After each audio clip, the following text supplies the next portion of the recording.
Hi all, welcome back to my YouTube channel. നമുക്കിന്ന് വളരെ പെട്ടെന്ന് റെഡിയാക്കി എടുക്കാൻ പറ്റുന്നൊരു ലഡുവിൻ്റെ റെസിപ്പി നോക്കിയാലോ. പെട്ടെന്ന് തന്നെ ഉണ്ടാക്കിയെടുക്കുക, ഒരു 15 മിനിറ്റ് മാക്സിമം. ഇത് ഞാനൊരു മോത്തിച്ചൂർ സ്റ്റൈലിലാണ് ചെയ്യുന്നത്.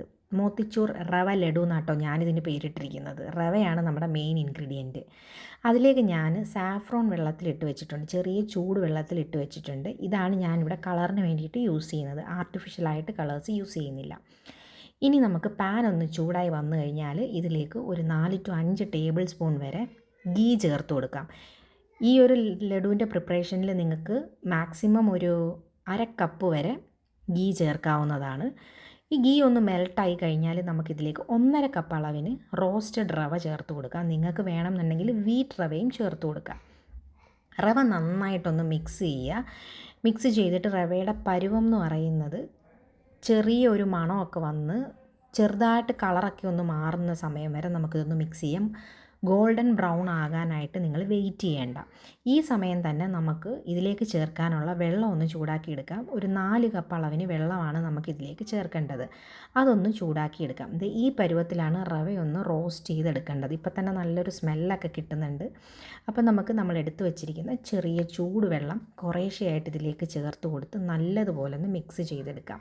ഇതിൽ ശ്രദ്ധിക്കേണ്ട കാര്യം, നിങ്ങൾ ഫ്ലെയിം ലോയിലേക്ക് മാറ്റിയതിന് ശേഷം മാത്രമേ വെള്ളം ഒഴിച്ചു കൊടുക്കാവൂ.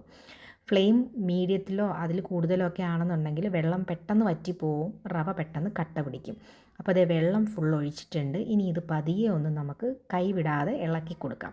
ഇത് നന്നായിട്ടൊന്ന് മിക്സായി കഴിയുമ്പോഴത്തേക്ക് ഇതുപോലെ ആയിട്ടായിരിക്കും വരുന്നുണ്ടാവുക. കട്ട കെട്ടാതെ നല്ല പോലെ ഇതുപോലെ മിക്സ് ചെയ്തെടുക്കുക. ഇതിന് ശേഷം നമുക്കിതിലേക്ക് എടുത്തു വെച്ചിരിക്കുന്ന സാഫ്രോൺ വെള്ളം ചേർത്ത് കൊടുക്കാം. നിങ്ങൾക്ക് വേണമെന്നുണ്ടെങ്കിൽ ഓറഞ്ച് കളർ, ഫുഡ് കളർ ചേർത്ത് കൊടുക്കാം. അപ്പോൾ കടയിൽ നിന്നൊക്കെ കിട്ടുന്ന പോലത്തെ അതേ ഒരു കളറിലുള്ള ലഡു നിങ്ങൾക്ക് വീട്ടിൽ തന്നെ പ്രിപ്പയർ ചെയ്യാം. ഞാനിവിടെ ആർട്ടിഫിഷ്യലായിട്ട് കളേഴ്സ് ഒന്നും യൂസ് ചെയ്യുന്നില്ല. അതിനുശേഷം ഇതിലേക്ക് 1 ടേബിൾ സ്പൂൺ അളവിൽ ഏലക്ക പൊടിച്ചത് ചേർത്ത് കൊടുക്കാം. ഏലക്ക പൊടി ചേർത്തിട്ട് ഇതിലേക്ക് പഞ്ചസാരയാണ് ഇനി ചേർക്കേണ്ടത്. 1.5 കപ്പ് അളവിന് പഞ്ചസാര ചേർത്തിട്ടുണ്ട്. ഇത് കണക്കായിട്ടുള്ള ഒരു രീതിയിലാണ് ചെയ്യുന്നത്. 1.5 കപ്പ് റവയ്ക്ക് 1.5 കപ്പ് പഞ്ചസാര. നിങ്ങൾക്ക് മധുരം ഇനി ആവശ്യം വേണമെന്നുണ്ടെങ്കിൽ നിങ്ങൾക്ക് ചേർത്ത് കൊടുക്കാവുന്നതാണ്.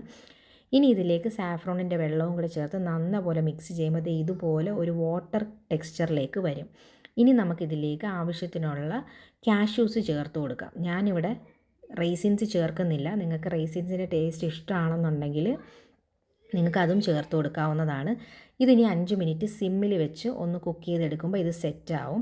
5 മിനിറ്റ്സിന് ശേഷം നമുക്കിത് തുറന്ന് നോക്കുമ്പം ഇത് റെഡി ആയിട്ടുണ്ടാവും. നിങ്ങൾക്ക് ലഡുവിൻ്റെ ഷേപ്പിൽ ബോൾസ് ആക്കി സെർവ് ചെയ്യാവുന്നതാണ്. വളരെ ടേസ്റ്റി ആയിട്ടുള്ളൊരു റെസിപ്പിയാണ്. എല്ലാവരും ഒന്ന് ട്രൈ ചെയ്ത് നോക്കുക. വീഡിയോ ഇഷ്ടമായാൽ ചാനൽ ഒന്ന് സപ്പോർട്ട് ചെയ്യുക. അടുത്ത വീഡിയോ കാണുന്നത് വരെ എല്ലാവർക്കും ടാറ്റാ, ബൈ ബൈ.